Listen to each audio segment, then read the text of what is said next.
fait du soleil. Oula, je suis un peu rouge. C'est pas grave, on va faire avec.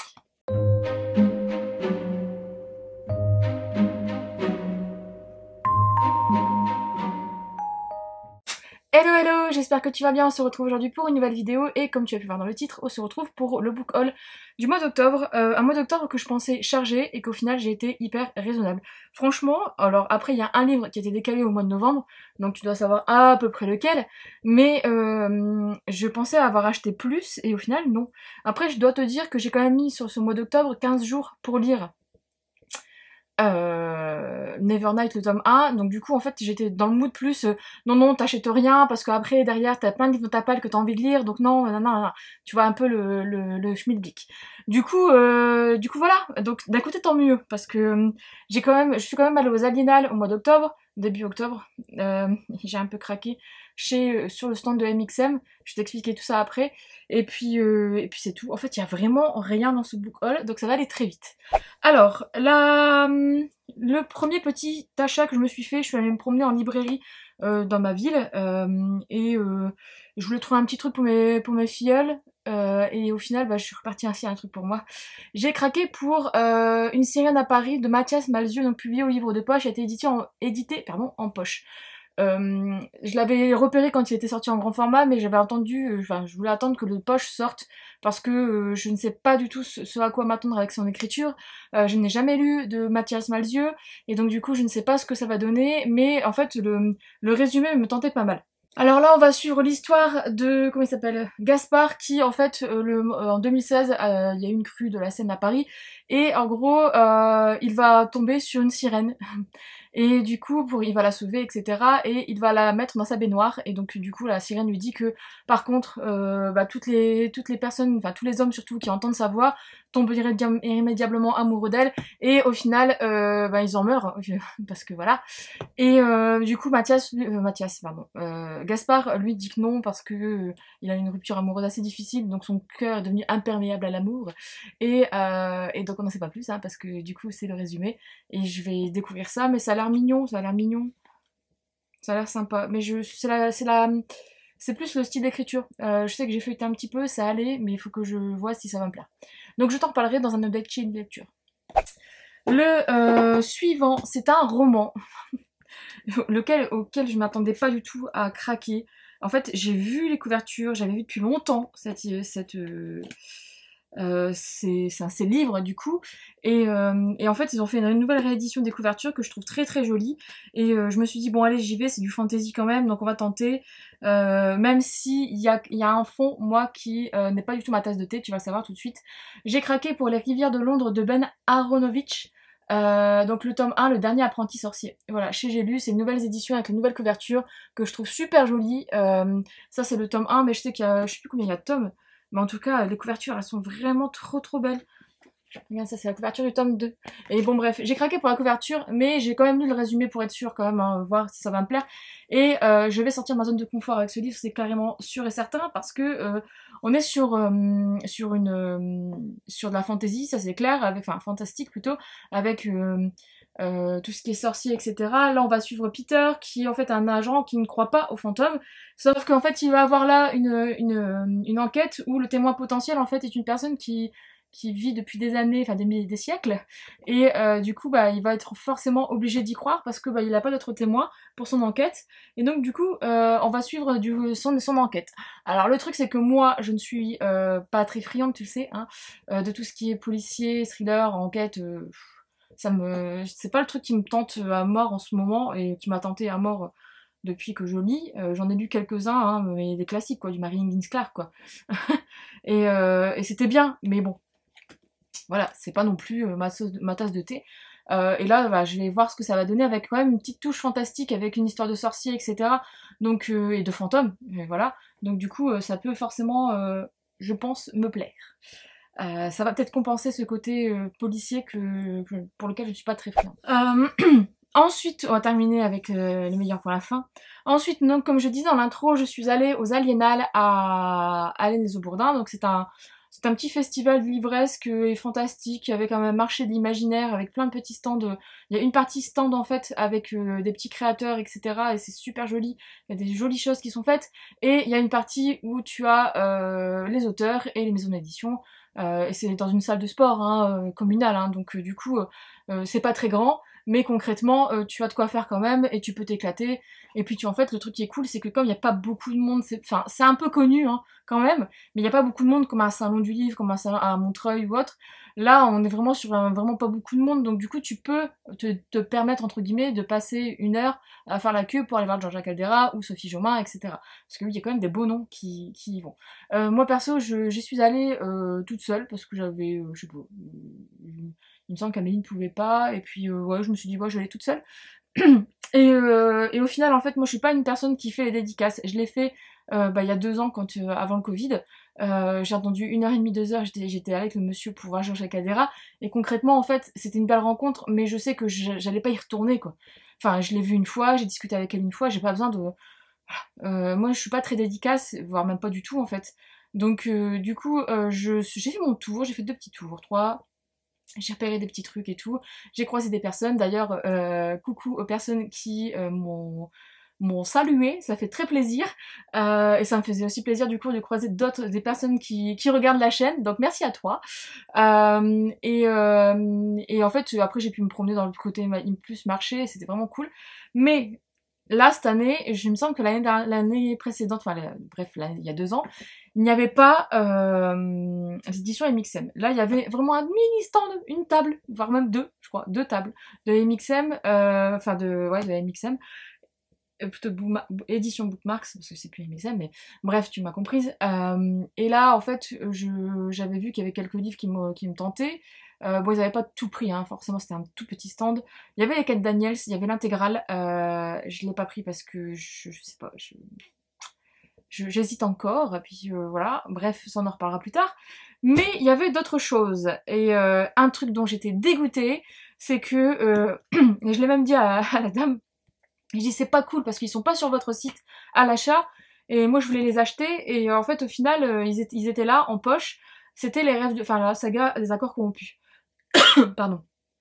Donc rêve de glace, rêve de feu, rêve de liberté et rêve de... je sais plus quoi. Bref, et donc ils étaient dispo en poche. Les couvertures poche sont, je trouve, plus jolies que les couvertures au format normal. Et j'étais un peu deg parce que du coup, voilà, j'aurais peut-être dû attendre, mais d'un côté, bon, je pouvais pas le savoir. En plus, elle me disait que c'était les derniers, et que après, voilà, c'est des éditions où ils publient, enfin, ils les vendent, et puis après, c'est tout, quoi. Donc voilà, du coup, j'ai pas pris, hein, forcément, j'allais pas racheter une saga que je venais juste de terminer en plus, juste parce que je voulais les couvertures et la version poche. Par contre, il y avait une autre saga qui me tentait bien, et je me suis dit, tiens, pourquoi pas.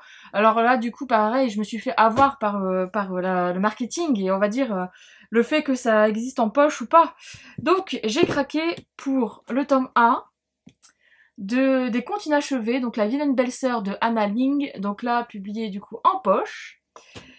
Et forcément, il y avait le tome 2, donc j'ai pris le tome 2, et j'ai pris le tome 3. Voilà, c'est une trilogie, donc du coup, comme ça, j'ai les 3 tomes, et voilà quoi, enfin, au moins, je serai pas deg, parce qu'en fait, je lui ai demandé, je dis, ils sont pas dispo à l'achat sur le site, on pourra les commander ailleurs et tout, elle m'a dit non, non, en fait, c'est vraiment les derniers qui nous restent. Ok, bon je prends les 3 tomes. Du coup, j'ai pris les 3 tomes. Voilà, j'ai lu le résumé, j'ai lu quelques passages, et je me suis dit, ça peut vraiment bien me plaire. Donc pourquoi pas. Donc là, vraiment sur l'histoire, on est sur une revisite de contes, hein, et sur de la fantasy, de la romance fantasy contre-visitée. Là, on va suivre Kat, qui est une jeune femme qui va déchirer par mégarde un livre d'images, et qui va se retrouver propulsée dans le monde, dans l'histoire de Cendrillon. Et elle incarne du coup une des 2 vilaines belles-sœurs. Sauf que en fait, elle va découvrir que pour sortir de ce monde et retourner chez elle, elle va devoir du coup terminer l'histoire entre guillemets de Cendrillon, hein, comme celle qu'on connaît, où Cendrillon tombe amoureuse du prince, et là. Sauf que elle a des gros problèmes. C'est que la deuxième belle-sœur, elle est canon. Il y a le prince qui déteste les balles et qui ne veut pas sortir, et la bonne fée n'existe pas, elle est abonnée absente. Donc du coup, elle va devoir relever plein de défis pour pouvoir essayer de retourner dans son monde, entre guillemets, et terminer l'histoire de Cendrillon. Donc j'ai hâte de le découvrir parce que ça a vraiment l'air d'être cool. Et en fait, le truc c'est que il y avait, quand j'ai feuilleté un peu, on a un peu d'humour, des références et tout. Je me dis, ça me fait penser à un petit Ivy Wild, mais version plus soft. Mais là, avec l'histoire de conte revisité, là on est sur Cendrillon. Je pense que dans le tome 2, je ne sais pas sur quoi on va être, mais peut-être qu'on est encore dans Cendrillon. Je ne veux pas savoir. Je regarde les résumés, je veux pas me spoil en fait, donc voilà. Mais en tout cas, ça a l'air vraiment pas mal et j'ai craqué. Voilà. Donc si tu l'as lu, n'hésite pas à me dire ce que t'en penses. De toute façon, je pense que je le lirai l'année prochaine, donc ou peut-être bientôt. Hein, il faut quand même 400 pages, hein, celui-là, le tome 1. Le tome 2, il est gros. Il fait 500 pages. Bref, j'ai bien fait de les prendre en poche. Bref, du coup, n'hésite pas à me dire ce que t'en penses si tu les as lus. Et, je suis curieuse d'avoir ton avis. Et du coup, le deuxième, enfin, du coup, après ces 3 tomes, j'ai pris un autre livre parce que j'ai vu l'auteur dessus et je me suis dit, ah, ça avait l'air pas mal. Et j'ai lu le résumé, je me suis dit, oh, ça a l'air vraiment pas mal. Et sachant que je venais de terminer Rêve de glace, enfin, j'avais terminé il y a pas très longtemps, j'avais envie de retourner dans une histoire, une histoire qui a été écrite par cet auteur. Du coup, j'ai craqué pour le dernier Drae, Pacte de sang, de Rain Wagner et de Kelly Sinclair, du coup, qui est l'auteur de la saga Les Accords Corrompus. Je vais y arriver, je n'y arriverai pas, j'arrive pas à articuler.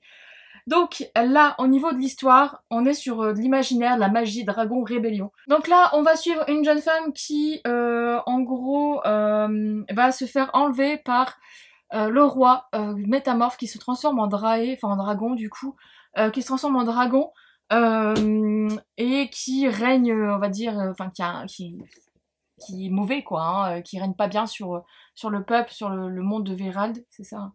Ouais, Vérald. Et du coup, elle va tenter de corrompre un peu le sort, de se comprendre ce qui se passe et surtout de protéger elle ce qui lui tient à cœur, c'est-à-dire apparemment son amour et autre chose, mais je ne sais pas quoi, c'est le résumé. Donc ça m'a donné envie en fait. L'histoire de dragon, ça fait longtemps.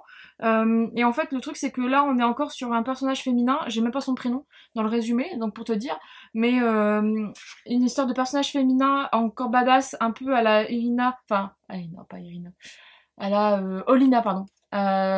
Comme dans Les Accords Corrompus, je me dis que ça peut être pas mal. Franchement, je me dis que ça peut vraiment me plaire. Donc si tu l'as lu ou si tu as craqué aussi pour celui-ci, n'hésite pas à me le dire. Il me semble que c'est une nouveauté du mois de septembre, hein, je suis pas certaine. Donc peut-être que je l'ai pas vu passer beaucoup. Donc je me dis que peut-être beaucoup de personnes ne l'ont pas lu. Mais si tu l'as lu, pourquoi pas, n'hésite pas à me donner ton avis sans spoil, si possible. Et le petit dernier, il devait y en avoir 2. Sauf que le souci c'est que le deuxième a été décalé pour un petit souci d'imprimerie. Et donc du coup, j'ai quand même reçu le premier, sachant que celui-ci n'a pas été décalé, etc. Donc alléluia, ouf. Et j'étais bien contente de le recevoir. Et là, cette fois-ci, en fait, je me suis pas fait avoir comme au Serpent Dove et le 30 de cette île. C'est que là, au final, j'ai commandé sur la Fnac, j'ai précommandé, du coup, comme tu dois t'en douter, Le sang et la cendre de Jennifer Larmontrout, donc chez Deux Saxus, c'est la version reliée. Et pourquoi la version reliée? Tout simplement parce que je vais te montrer ça. Déjà, c'est un gros bébé, et voilà, la version reliée est juste magnifique, et je trouve qu'un livre comme celui-ci, il faut l'avoir en relié, et quand c'est gros comme ça, et pas l'avoir en broché. Là, on a 663 pages, donc ça a l'air vraiment quand même assez badass. Et voilà, je l'ai enfin. Je ne te fais pas de résumé, si tu veux voir un résumé complet, concis, etc., un coup de cœur intersidéral, tu peux le voir à la chaîne de Solène, donc Librement Addict, parce qu'elle en parle très très bien. Moi, c'est un livre qui me tentait depuis très très longtemps, et quand j'ai vu la traduction, j'avais failli aller l'acheter en VO, mais je savais que mon niveau d'anglais n'était pas assez bon pour lire cette histoire. Et je sais que Jennifer Larmontrout, elle a quand même un style bien complet, bien... Voilà, donc je sais que c'est un peu compliqué pour une personne qui n'est pas bilingue, ou du moins qui ne parle pas bien anglais, ou qui n'est pas bien l'anglais. Et donc quand ils l'ont annoncé, je pensais que ça allait être J'ai lu, qui allait le sortir, le publier. Et au final, non, ils ont eu les droits pour celui-ci, et c'est trop bien. Donc il est vraiment beau, je sais pas si tu vois là, il est mat et hein, glacé, etc. Enfin franchement, il vaut vraiment le coup. Il est vraiment très très joli. Le seul truc moi qui me dérange, c'est une pucelle.